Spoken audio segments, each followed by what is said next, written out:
ನಾಡಿನ ಸಮಸ್ತ ಜನತೆಗೆ ಗೌರಿ ಗಣೇಶ ಹಬ್ಬದ ಹಾರ್ದಿಕ ಶುಭಾಶಯಗಳು. ಪ್ರಥಮ ಪೂಜಿತನಾದ ಗಣೇಶನನ್ನು ಪಾರಂಪರಿಕವಾಗಿ ಮಣ್ಣಿನಿಂದ ತಯಾರಿಸಿದ ವಿಗ್ರಹಗಳನ್ನು ಪ್ರತಿಷ್ಠಾಪಿಸಿ ಪೂಜಿಸಲಾಗುತ್ತದೆ.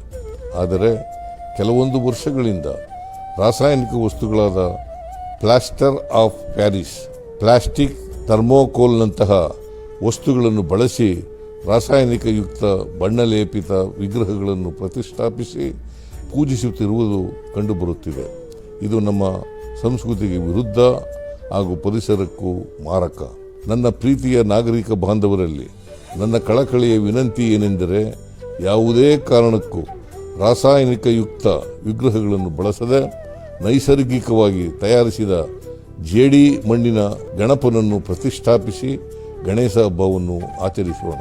ಜಲಮಾಲಿನ್ಯವಾಗದಂತೆ ನಿಗದಿಪಡಿಸಿದ ಸ್ಥಳಗಳಲ್ಲಿ ಮಾತ್ರವೇ ವಿಗ್ರಹಗಳನ್ನು ವಿಸರ್ಜಿಸೋಣ. ಪರಿಸರ ಸ್ನೇಹಿ ಹಬ್ಬದ ಆಚರಣೆಯೊಂದಿಗೆ ಮಹಾಗಣಪತಿಯ ಕೃಪೆಗೆ ಪಾತ್ರರಾಗೋಣ. ನೈಸರ್ಗಿಕ ಗಣೇಶನನ್ನು ಪೂಜಿಸೋಣ, ಪರಿಸರವನ್ನು ಸಂರಕ್ಷಿಸೋಣ.